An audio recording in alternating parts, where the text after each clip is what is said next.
की थाली। जानवी की जुबान पर बचपन से ही हजार सवाल और मन में हर चीज जानने की उत्सुकता रहती है, जिस वजह से वो अपने भाई की शादी में चल रही रस्मों के बीच भी मम्मी से सवाल पूछने लगती है।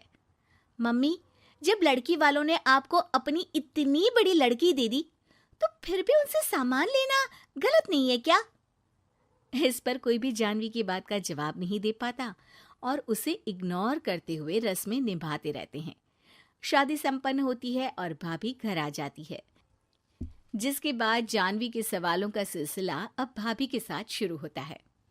भाभी, मुझे आज तक एक बात समझ नहीं आई, हमेशा सारे बलिदान वाले काम लड़कियां ही क्यों करे? मतलब अपना घर, परिवार, दोस्त, पुरानी जिंदगी सब कुछ छोड़ लड़कियां ससुराल आए, फिर वहां सबका दिल जीतने की कसरत भी वही करे, और लड़कों का क्या? बस तैयार हुए, दूल्हे बने और दोबारा अपने घर आकर बैठ गए। दीदी, मैं ससुराल में हूँ, जवाब कंट्रोवर्शियल हो जाएगा, इसलिए आप अपने ये दुनिया हिलाने वाले सनसनीखेज सवाल अपने पति से करना, क्या पता वो जवाब दे पाए। भाभी की बात पर हंसते हुए जानवी वहां से चली जाती है। कुछ दिनों बाद उसकी शादी कबीर से हो जाती है।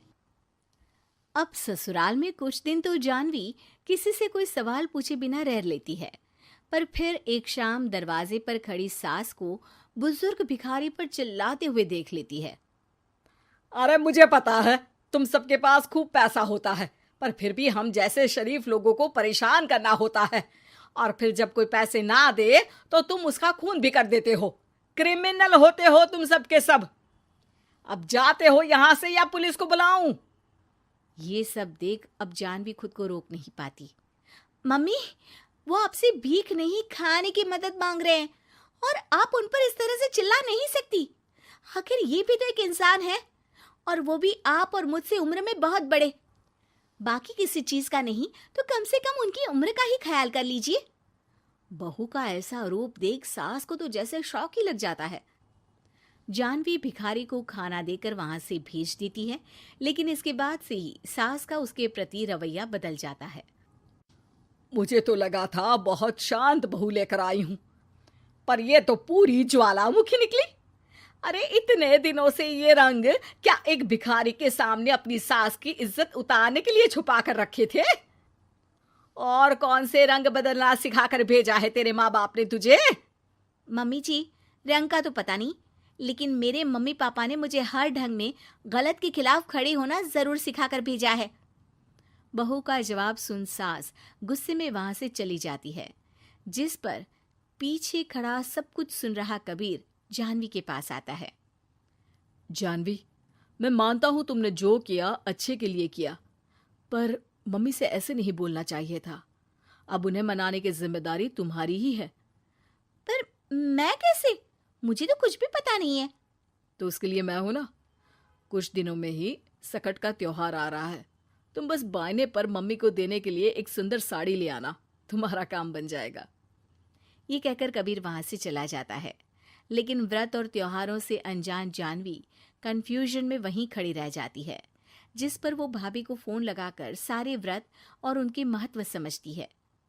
और उन्हें जानने के बाद वो बायने की साड़ी तो खरीद लाती है, लेकिन इसी के साथ उसके मन में अब नए सवाल पैदा होने लगते हैं। इसी तरह सकट के व्रत का दिन भी आ जाता है। हे भगवान, एक तो सुबह से भूखी, ऊपर से ये सवालों के बुलबुले पेट में उठकर और तहलका मचा रहे हैं। अब क्या करूं, किससे पूछूं? जानवी अपने आप से ये सब बोल ही रही होती है कि सास और कबीर उसके सामने आ जाते हैं। बायने और पूजा की सब तैयारी कर ली? हाँ जी, वो तो कर ली, पर क्या पर? फिर कोई सवाल है? पूछ लो, कहीं पेट में उसे रखे रखे एसिडिटी ना हो जाए। ज्यादा कुछ नहीं, बस पूछना था कि जब ये व्रत बच्चों और दाम्पत्य जीवन की सुख शांति के लिए होता है, फिर इसमें व्रत सिर्फ हम लेडीज ही क्यों रखती हैं? हिस्सेदारी तो दोनों की होती है ना? जानवी की बात सुन इस बार तो सास भी सोचने पर मजबूर हो जाती हैं।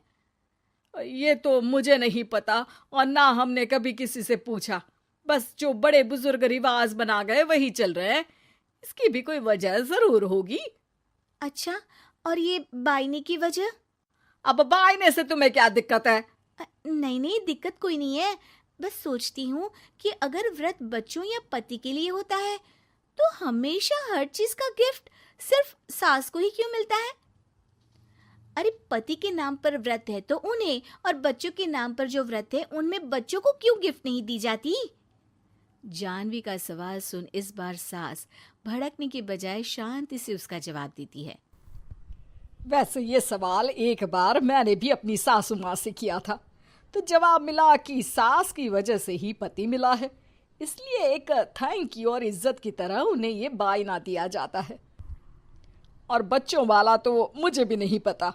बाकी इस बात की भी कंफर्मेशन नहीं है कि सासू माँ ने ये सिर्फ मेरे सवालों को शांत करने के लिए बोला था या ये सच भी है। सास के जवाब और जानवी के सवाल से अब वो दोनों ही कंफ्यूजन में हैं कि आखिर सच और वजह क्या है। अगर आप लोगों के पास इन सवालों के जवाब हैं तो कमेंट करके सबके साथ ज़रूर शेयर कीजिएगा।